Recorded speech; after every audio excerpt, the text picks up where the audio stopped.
Very much, everyone, for being here today, now in English. After 8 years of Justin Trudeau, everything feels broken. Inflation rising faster than at any time in 40 years after $500 billion of inflationary deficits bid up the cost of the goods we buy and the interest that we pay. His carbon taxes, with the support of the NDP, are driving up heat and grocery bills, so seniors have to choose between heating and eating. 9 in 10 Canadians now say, young Canadians now say they'll never own a home after housing costs have doubled under Justin Trudeau. Here in Vancouver and the Vancouver region, I should say, those costs are worse than ever. The reason is that inflationary federal deficits are moving up interest rates on our mortgage payments, and local gatekeepers block construction, driving up housing costs and making it impossible for our young to house themselves. All of this has led to despair. Everything feels broken.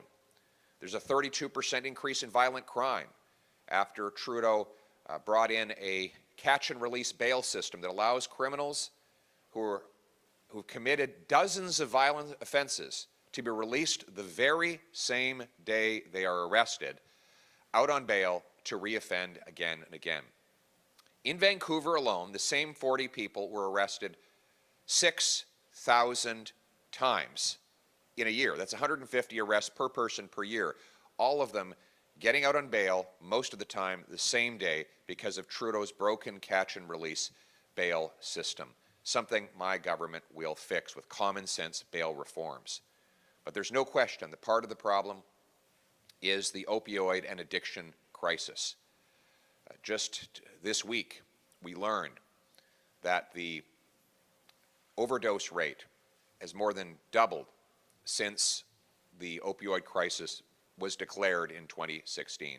This is the result of broken NDP Liberal policies that flood our streets with easy drugs. But it's also the result of a lack of treatment programs that could be saving lives. Those programs are going to cost a lot of money. It's worth the money, but who should pay? Well, who caused the problem in the first place?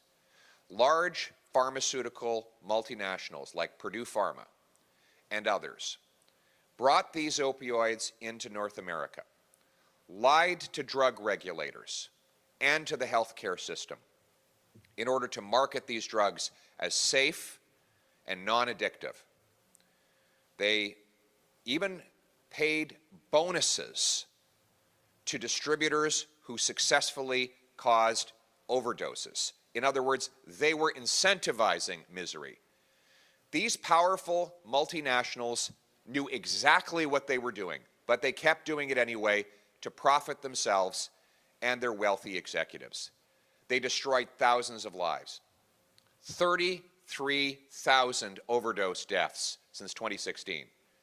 Roughly 30,000 hospitalizations have resulted, with massive costs to taxpayers and obviously massive human costs to people across our country.